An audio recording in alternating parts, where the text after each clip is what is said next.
श्यामसनाथ भगवान की जय। आचार्य पूज्यपाद स्वामी महामुनिराज की जय। आचार्य उमा स्वामी महामुनिराज की जय। संत शिरोमणि आचार्य गुरु विद्यासागर जी महामुनिराज की जय। निर्यापक श्रमण मुनि पुंगव श्री सुधा सागर जी महामुनिराज की जय। समस्त मुनि संघ की जय। थोड़ा लाइट का प्रॉब्लम है, 1-2-3 मिनट में लाइट आ जाएगी, जब तक अंधेरा दिखेगा। लेकिन आप स्क्रीन पर देखिएगा, 7वां सूत्र हम लोग देख रहे थे, निर्देश स्वामित्व साधनाधिकरण स्थिति विधानतः। निर्देश स्वामित्व साधन अधिकरण स्थिति और विधान से जीवादि पदार्थों का ज्ञान होता है। फिर हमने इसमें देखा था, निर्देश वस्तु के स्वरूप का निश्चय करना, स्वामित्व वस्तु के अधिपति को स्वामी कहना, मतलब जो उसका अधिपति है वो स्वामी है। साधन वस्तु के उत्पत्ति के निमित्तों को साधन कहते हैं। अधिकरण वस्तु के आधार को अधिकरण कहते हैं। स्थिति कालकृत व्यवस्था, मतलब वो कब तक रहेगा। और विधान वस्तु के भेद प्रभेद को विधान कहते हैं। ये सारी व्याख्या कल हमने मतलब पिछली कक्षा में देखी थी। अब देखिए, सरवार सिद्धि की जो व्याख्या है सम्यक दर्शन के विषय में, तो ये सारी बातें हमने लगभग ये यहाँ तक हो गई थी।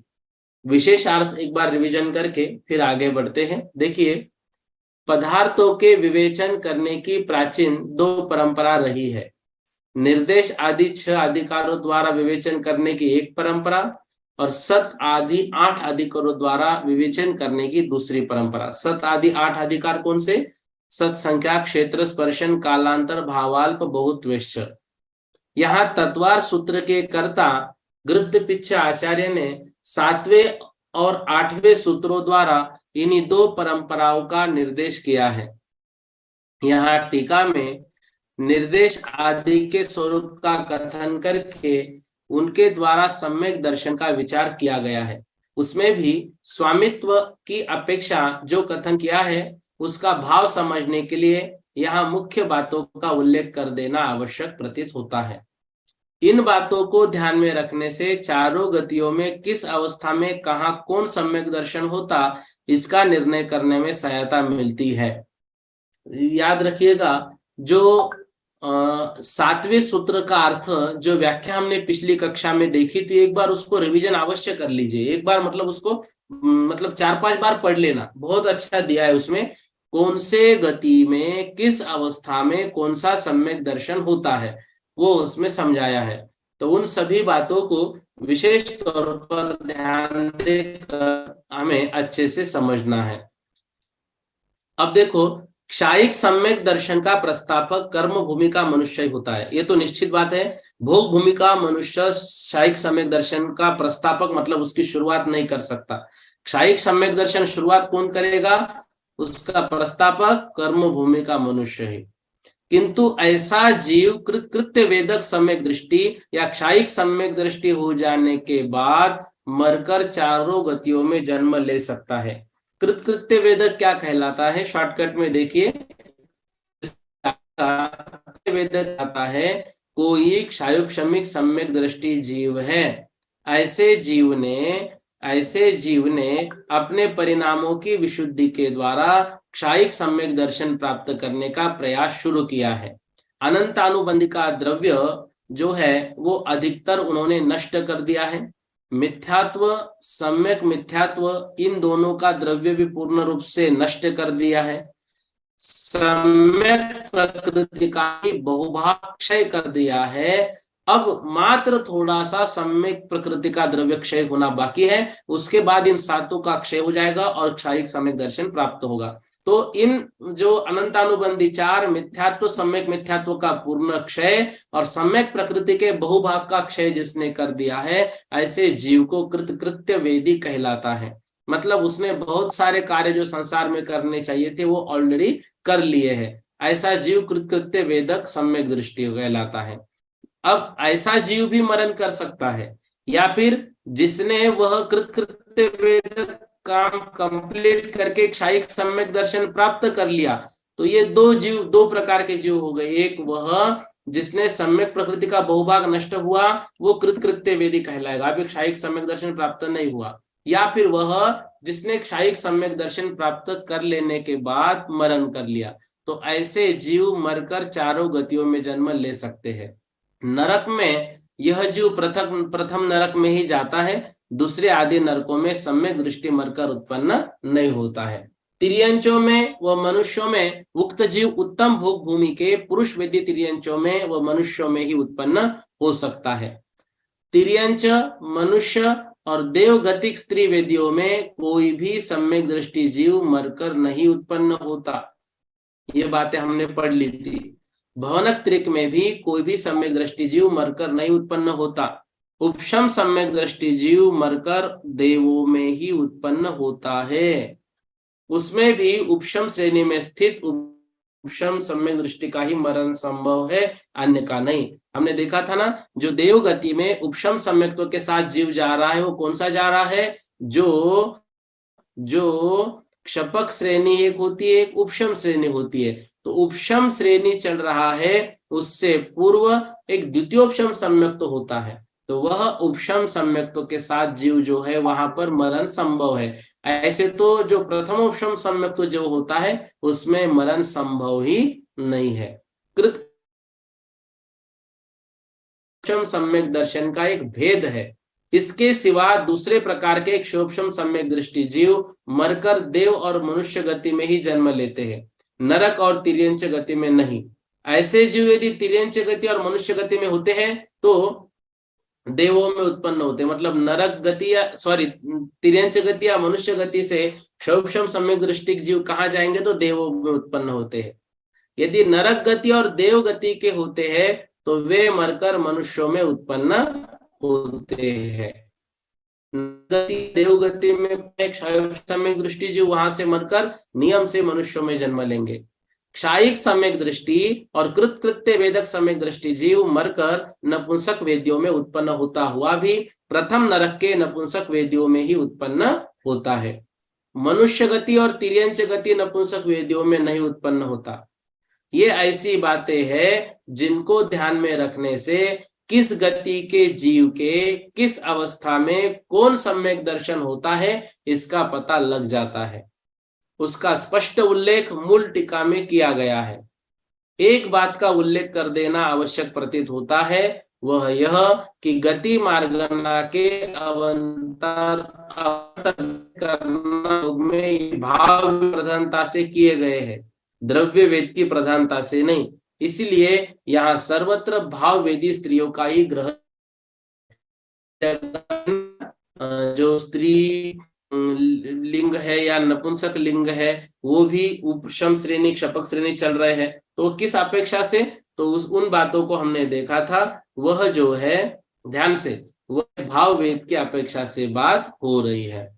तथापि नहीं अन्य प्रमाणों से जानी जाती है। इस प्रकार किस गति को किस अवस्था में कौन सम्यक दर्शन होता है इसका विचार किया। शेष मार्गनाओं में कहाँ कितने सम्यक दर्शन है और कहाँ नहीं, इसका विचार सुगम है। इसलिए यहाँ हमने स्पष्ट नहीं किया, मात्र मनःपर्य ज्ञान में उपशम सम्यक दर्शन का अस्तित्व द्वितीयोपशम सम्यक दर्शन की अपेक्षा ही जानना चाहिए। ठीक है, मनःपर्य ज्ञान जिसको हुआ है वह जीव नियम से सम्यक दृष्टि होगा, प्रथमोपशम सम्यक तो प्राप्त करने की आवश्यकता नहीं है। उनका जो औपशमिक दर्शन माना है वो नियम द्वितीयोपशम सम्यक दर्शन तरह से हमको जानना चाहिए। ध्यान से अब ये जो बातें हुई ये निर्देश की अपेक्षा से बात की का विषय। साधन की विशेषता यहाँ पर हमें देखनी है। देखो ध्यान से, साधन दो प्रकार का है, अभ्यंतर और बाह्य। दर्शन मोहनी का उपशम क्षय या क्षयोपशम अभ्यंतर साधन है। बाह्य साधन इस प्रकार है, नारकियों के चौथे नरक से पहले तक अर्थात तीसरे नरक तक किन्हीं के जाति स्मरण, किन्हीं के धर्म श्रवण और किन्हीं के वेद अनुभव से सम्यक दर्शन उत्पन्न होता है। यह विषय बहुत अच्छे से समझने का है। बाह्य साधन कहाँ पर कौन से होते हैं? बाह्य साधन देखो, नारकियों में चौथे नरक से पहले मतलब तीसरे नरक तक 3 कारण कौन कौन से? या तो उनको जाति स्मरण होगा, या उनको धर्म श्रवण, या वेदनानुभव से सम्यक दर्शन उत्पन्न होता है। चौथे से लेकर 7वें नरक तक किन्हीं के जाति स्मरण और किन्हीं के वेदनानुभव से सम्यक दर्शन होता है। वहां पर धर्म श्रवण का काम नहीं, ठीक है ना, क्योंकि प्राक चतुरभ्य जो कहा है ना, तो चौथे नरक से पहले पहले ही जो उनको मतलब देवकृत वेदना है, और उसी तरह से जो देवकृत उपदेश है वह भी चौथे नरक के पहले पहले ही होता है। तिर्यंचों में किन्हीं के जाति स्मरण, किन्हीं के धर्म श्रवण और किन्हीं के जिन बिंब दर्शन से सम्यक दर्शन होता है। नारकियों के सम्यक दर्शन उत्पन्न के बाह्य कारण 3 प्रकार से बताए। 3 है, कौन कौन से? जाति स्मरण, धर्म श्रवण और वेदनानुभव। ये पहले 3 नरक तक। चौथे से 7वें नरक तक मात्र 2, या तो जाति स्मरण या वेदनानुभव। तिर्यंचों में किन्हीं के जाति स्मरण, किन्हीं के धर्म श्रवण, किन्हीं के जिन बिंब दर्शन से सम्यक दर्शन उत्पन्न होता है। ध्यान से, तिर्यंचों में किन्हीं के जाति स्मरण, किन्हीं के धर्म श्रवण और किन्हीं के जिन बिंब दर्शन से सम्यक दर्शन उत्पन्न होता है। मतलब तिर्यंचों में 3 कारण दिए, जाति स्मरण, धर्म श्रवण और जिन बिंब दर्शन। मनुष्यों के भी इसी प्रकार जानना चाहिए, यही 3, जाति स्मरण, धर्म श्रवण और जिन बिंब दर्शन। देवों में एक बात बढ़ जाती है। देखो, देवों में जाति स्मरण, धर्म श्रवण, जिन महिमा दर्शन, ठीक है ना, एक हुआ जिन महिमा दर्शन और दूसरा है देव रिद्धि दर्शन। देखो, जिन महिमा दर्शन जो है, जिन महिमा दर्शन यहाँ पर क्या लेना है? यहाँ पर लेना है देवों के पंच कल्याणक आदि में जब वो देव आते हैं तो देवों की वो जो महिमा है उसको देखकर उनको सम्यक दर्शन हो जाता है। जिन बिंब दर्शन यहाँ पर क्यों नहीं लिया? तो इसका कारण है जिन बिंब दर्शन, जिन महिमा दर्शन में ही देवों में उन्होंने गर्भित कर लिया है। तो देवों के 4 कारण हुए, जाति स्मरण, धर्म श्रवण, जिन महिमा दर्शन और देव रिद्धि दर्शन। देवों के 4, नारकियों के 3, मनुष्यों के भी 3। यहाँ पर एक प्रश्न सभी सुन लीजिए। यहाँ पर एक प्रश्न हमको समझना है, वेदनानुभव मात्र नारकियों में क्यों दिया?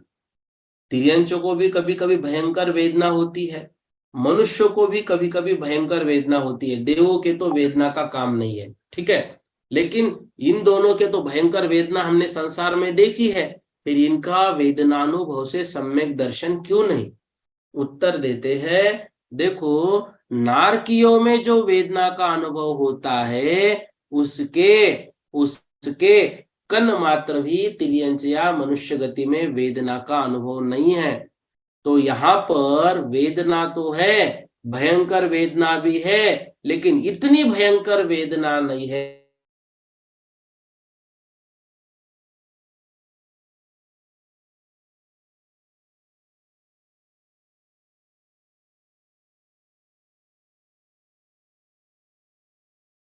मेरी आवाज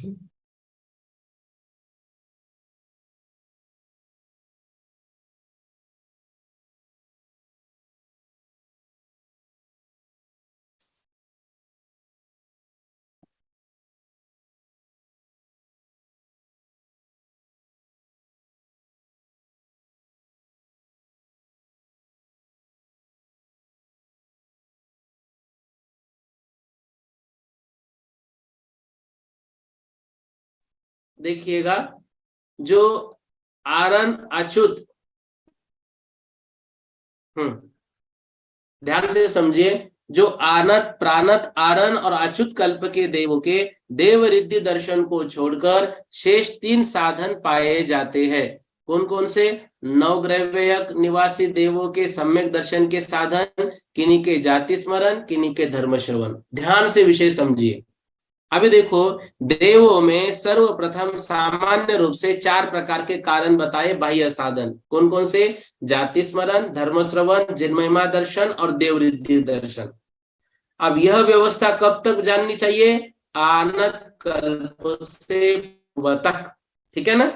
सौधर्म ईशान सानत कुमार, माहेंद्र ब्रह्म ब्रह्मोत्तर, लांतव कापिष्ट, शुक्र महाशुक्र, शतार सहस्त्रार, प्राणत। ठीक है ना?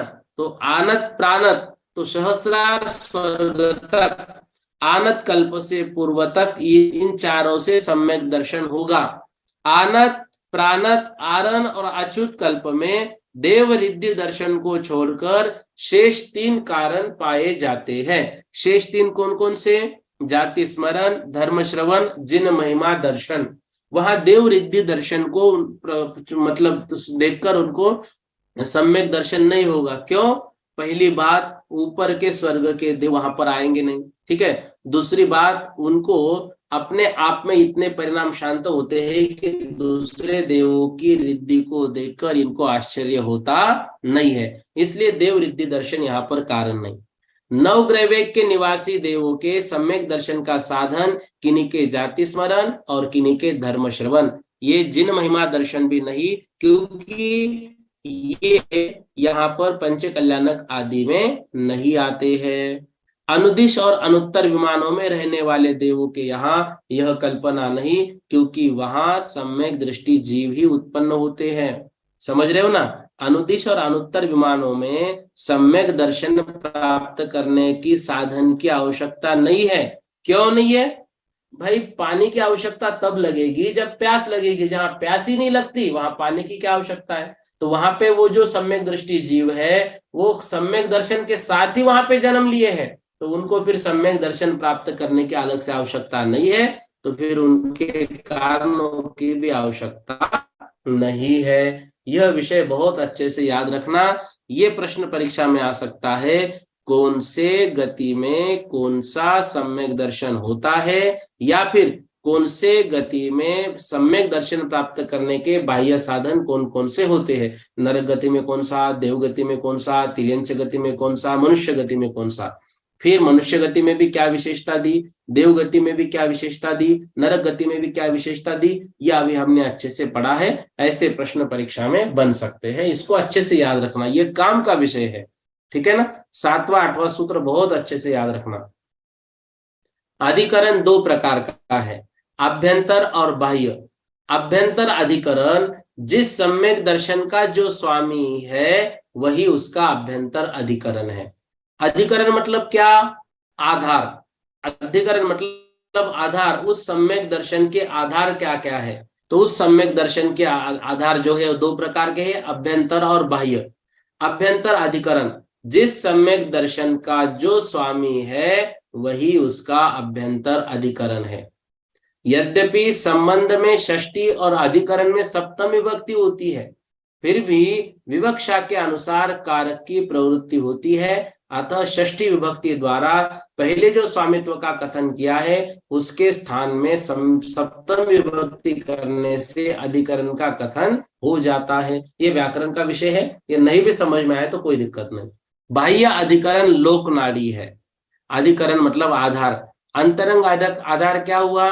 अंतरंग आधार, भाई हमको यदि सम्यक दर्शन हुआ है तो हमारे सम्यक दर्शन का आधार क्या है? हमारे सम्यक दर्शन का आधार हम स्वयं है, हमारी स्वयं की आत्मा, हमारे स्वयं का शरीर, इसी के अंदर वो सम्यक दर्शन है।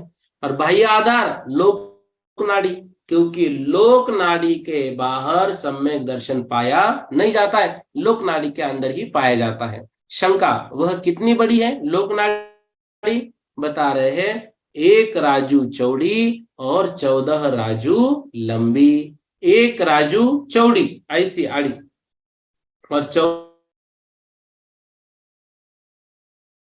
वह लोक नाड़ी होती है। हमने तीसरे अध्याय में तत्वार सूत्र जब पढ़ा था तो उसमें उस लोक नाड़ी को, तरस नाड़ी को बहुत अच्छे से समझ लिया था। अभी फिर से जब तीसरा अध्याय शुरू करेंगे तो उसको और अच्छे से सर्वार सिद्धि के माध्यम से हम लोग समझेंगे। ठीक है? देखिए आगे, औपशमिक सम्यक दर्शन की जघन्य और उत्कृष्ट स्थिति अंतर्मुहूर्त है। आधार की बात हो गई। आधार की बात दो ही प्रकार की है, अभ्यंतर और बाह्य। अभ्यंतर आधार जीव की स्वयं की आत्मा, बाह्य लोक नाड़ी, ठीक है ना। तो निर्देश, स्वामित्व, साधन, अधिकरण, चारों की बात हुई। अब बात कर रहे हैं स्थिति की। सम्यक दर्शन कौन सा सम्यक दर्शन कब तक रहेगा? औपशमिक सम्यक दर्शन की जघन्य और उत्कृष्ट स्थिति एक अंतर्मुहूर्त है। औपशमिक सम्यक दर्शन यदि हो गया कब तक रहेगा? औपशमिक सम्यक दर्शन की जघन्य और उत्कृष्ट स्थिति एक अंतर्मुहूर्त है। क्षायिक सम्यक दर्शन की संसारी जीव के जघन्य स्थिति अंतर्मुहूर्त है, वह उत्कृष्ट स्थिति 8 वर्ष अंतर्मुहूर्त कम 2 पूर्व कोटि अधिक 33 सागरोपम है। ध्यान से, औपशमिक सम्यक दर्शन की जघन्य और उत्कृष्ट स्थिति कितनी बताई? अंतर्मुहूर्त। मतलब औपशमिक सम्यक दर्शन रहेगा तो कितने उत्कृष्ट देर, कितनी देर तक रहेगा? अंतर्मुहूर्त। अंतर्मुहूर्त के बाद नियम से वो छूट जाएगा। क्षायिक दर्शन हुआ, क्षायिक सम्यक दर्शन हुआ, वह कब तक रहेगा? विषय देखो कितना अच्छा बता रहे हैं। क्षायिक सम्यक दर्शन की संसारी जीव की अपेक्षा स्थिति बता रहे हैं, संसारी और मुक्त जो। वैसे क्षायिक सम्यक दर्शन एक बार हुआ वो छूटता नहीं है सिद्धों में जाने के बाद भी। लेकिन क्षायिक सम्यक दर्शन के साथ संसार में कोई जीव रहेगा तो कितने समय तक अधिक से अधिक रह सकता है, उसकी उत्कृष्ट स्थिति क्या हो सकती है बता रहे हैं। क्षायिक सम्यक दर्शन की संसारी जीव की जघन्य स्थिति अंतर्मुहूर्त है। ऐसे कैसे कह रहे हो अंतर्मुहूर्त? भाई क्षायिक सम्यक दर्शन प्राप्त हुआ, अंतर मुहूर्त में केवल ज्ञान हुआ और अंतर मुहूर्त में ही मोक्ष प्राप्त हुआ। एक अंतर मुहूर्त में सब हुआ। ये क्या है? ये कहलाते हैं उत्कृष्ट जीव। समझ लीजिएगा। देखो अभी महेश भैया ने कक्षा में बताया था कि विनीत सागर महाराज जी ने एक दिन प्रवचन में कहा, भव्य जीवों के भी अनेक प्रकार होते हैं। कुछ भव्य विशेष भव्यों में आते हैं। विशेष भव्यों में कैसे आते हैं? विशेष भव्यों में ऐसे आते हैं, निगोद से निकले, यहाँ पर आए और तुरंत अपना कल्याण कर लिया और जल्दी से उनको क्षायिक सम्यक दर्शन हो भी गया और क्षायिक सम्यक दर्शन के बाद अंतर मुहूर्त में मोक्ष चले गए। कहीं किसी गति में घूमने फिरने का काम नहीं रहा, ना ही कोई उपदेश देने का काम रहा, उनका कल्याण हो गया। विशेष प्रकार के भव्य भव्य जीवों में भी भेद होती है इस तरह से। तो ऐसा जो जीव है उस अपेक्षा से क्षायिक सम्यक दर्शन उनका कितने देर तक रहा? अंतर्मुहूर्त तक। उसके बाद उनको मोक्ष हुआ तो उनके बाद का जो काल रहेगा वो मुक्त जीव की अपेक्षा रहेगा, क्योंकि वो मुक्त हो गए। संसारी अवस्था में क्षायिक सम्यक दर्शन के साथ कितनी देर तक रहे? अंतर्मुहूर्त तक। उत्कृष्ट स्थिति कैसी बनेगी? उत्कृष्ट स्थिति कितनी बनेगी? देखो पहले बता रहे कितनी, 8 वर्ष और अंतर मुहूर्त कम 2 पूर्व कोटि अधिक 33 सागरोपम। किसकी? संसारी जीव की क्षायिक सम्यक दर्शन के बाद की उत्कृष्ट स्थिति। कैसे? देखो मनुष्यों में अधिकतम आयु कितनी होती है? 1 पूर्व कोटि के। अब कोई जीव है चतुर्थ काल में जन्मा, 1 पूर्व कोटि की आयु प्राप्त कर ली और 1 पूर्व कोटि की आयु प्राप्त करने के बाद सम्यक दर्शन प्राप्त करने के लिए कितना समय लगेगा? तो कहते हैं 8 वर्ष अंतर मुहूर्त। ऐसा 1 पूर्व कोटि वाला जीव भी 8 वर्ष अंतर मुहूर्त के बाद ही सम्यक दर्शन प्राप्त करने की योग्यता अपने अंदर ला पाते हैं। तो ऐसे जीव ने 1 पूर्व कोटि की आयु प्राप्त कर ली थी और क्या किया उन्होंने? 8 वर्ष अंतर मुहूर्त बाद सम्यक दर्शन, क्षायिक सम्यक दर्शन प्राप्त कर लिया। अब वो अपना जीवन जी रहे हैं और बढ़िया धर्म कार्य में भी लगे हैं। क्षायिक सम्यक दर्शन, एक बार क्षायिक सम्यक दर्शन हुआ तो छूटता नहीं है और ऐसा जीव ज्यादा गलत कार्य करता भी नहीं है। तो वो बढ़िया अपना जीवन सानंद संपन्न कर रहे हैं। अभी दीक्षा वगैरह नहीं ली उन्होंने, लेकिन सानंदता से अपना जीवन जी रहे, धार्मिक कार्य कर रहे हैं और बढ़िया 1 पूर्व कोटि की आयु उन्होंने जी ली। अब वहां से शांत परिणामों से वो मरे। क्षायिक सम्यक दर्शन है, क्षयिक सम्यक दर्शन के साथ मरण होगा तो फिर निश्चित रूप से देवगति में जाएंगे, और देवों में भी क्षयिक सम्यक दर्शन के साथ कहां पर जाएंगे? सर्वार्थ सिद्धि में, जहां पर 33 सागर रूपम आयु है। तो देखो 8 वर्ष कम हुए एक पूर्व कोटि में इस जन्म में, और फिर अधिक 33 सागरोपम आयु उन्होंने प्राप्त कर ली देवगति में। 33 सागर तक वहां पर आराम से रहे क्षयिक सम्यक दर्शन के साथ, पूर्ण आयु अपनी की, और फिर मनुष्य भव में उन्होंने जन्म लिया। यहाँ पर कितने आयु प्राप्त कर ली? एक पूर्व कोटि। अब उनको जन्म से ही क्षयिक सम्यक दर्शन होगा, क्योंकि क्षयिक सम्यक दर्शन छूटता है। तो फिर इस तरह से देखो क्या लिखा है, क्षयिक सम्यक दर्शन की संसारी जीव की अपेक्षा से उत्कृष्ट स्थिति 8 वर्ष अंतर मुहूर्त कम 2 पूर्व कोटि। ये 2 पूर्व कोटि समझ में आए? पहले भव की 1 पूर्व कोटि की आयु, उसमें 8 वर्ष अंतर मुहूर्त कम, अधिक 33 सागर जो सर्वार्थ सिद्धि में जन्म लिया, वहां से मनुष्य भव में आए और फिर पूर्व कोटि प्राप्त की। इस तरह से 2 पूर्व कोटि अधिक 33 सागरोपम, ये संसारी जीव के उत्कृष्ट स्थिति है क्षयिक सम्यक दर्शन के साथ। अब इस एक पूर्व कोटि की आयु के बाद वो नियम से मोक्ष को चले जाएंगे, ठीक है ना, अब वहां नहीं रहेंगे। अब मुक्त जीव के यदि क्षयिक सम्यक दर्शन की स्थिति की बात हम करेंगे तो कितनी होगी? सादि अनंत। शुरुआत तो है लेकिन उसका अंत नहीं है, इसलिए उसको कहा है सादि अनंत। अब वो क्षयिक दर्शन समाप्त होने वाला, क्षयिक सम्यक दर्शन समाप्त होने वाला नहीं है, ये मुक्त जीव की अपेक्षा से उत्कृष्ट स्थिति है। क्षयोपशमिक सम्यक दर्शन को जगन्य स्थिति अंतर्मुहूर्त है और उत्कृष्ट स्थिति 66 सागरोपम है। क्षयोपशमिक सम्यक दर्शन हुआ, जघन्य से अंतर्मुहूर्त बाद छूट सकता है, उत्कृष्ट से 66 सागर तक चलता रहे, कोई दिक्कत नहीं। उत्कृष्ट स्थिति उनकी 66 सागरोपम है। भेद की अपेक्षा सम्यक दर्शन, देखो ये स्थिति की बात हुई, अब स्थिति के बाद क्या विषय आता है? विधानतः, मतलब भेद। तो भेद की अपेक्षा से सम्यक दर्शन सामान्य से एक है, एक ही सम्यक दर्शन है सामान्य से। 2 भेद करेंगे तो निसर्गज और अधिगमज के भेद से 2 प्रकार का होगा। 3 भेद करेंगे तो औपशमिक, क्षयिक, क्षयोपशमिक सम्यक दर्शन से 3 भेद होंगे, ठीक है ना। और यदि शब्दों की अपेक्षा भेद करेंगे तो संख्यात प्रकार का है, श्रद्धान करने वालों की अपेक्षा से असंख्यात प्रकार का है, श्रद्धान करने योग्य पदार्थों की अपेक्षा से अनंत प्रकार का है। क्षयिक सम्यक दर्शन हो, क्षयोपशमिक हो, औपशमिक सम्यक दर्शन हो, अब वो भेद यहाँ पर हमने किए अनंत प्रकार का है। कैसे? अनंत जीवों को सम्यक दर्शन हुआ है तो अनंत जीव अपना अलग अलग चिंतन उस समय कर रहे होंगे उस अपेक्षा से। इस प्रकार यह निर्देश आदि विधि ज्ञान और चारित्र में तथा जीव और अजीव आदि पदार्थों में आगम के अनुसार लगा लेना चाहिए, ठीक है। इस तरह से सूत्र बहुत अच्छा है, लग रहा है कि कड़ा है, लेकिन इसको रिवीजन कीजिए, 1-2 बार रिवीजन कीजिए और ये सारा विषय याद करने का प्रयास कीजिए। बहुत बढ़िया विषय है, परीक्षा के लिए याद मत करना, अपने चिंतन के लिए, अपने आत्म कल्याण के लिए, ये याद करूंगा मैं और फिर इसमें सामायिक में बैठे इस पे चिंतन कीजिए।